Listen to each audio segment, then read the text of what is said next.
याचे फायदे काय असतात? हे हृदयाचं बल वाढवतं मला. अच्छा.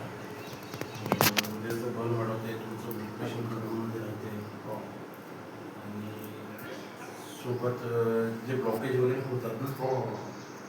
त्याला पण उपयोग होतो. पूर्ण हृदयावर हृदय बसते म्हणजे हृदयातला वाददोष कमी होतो. हार्ट अटॅक वगैरेचे चान्सेस असतात किंवा मग ब्लड प्रेशर वाढणं, ब्लॉकेज होणं, हे सगळं त्यांनी कमी होत असतं.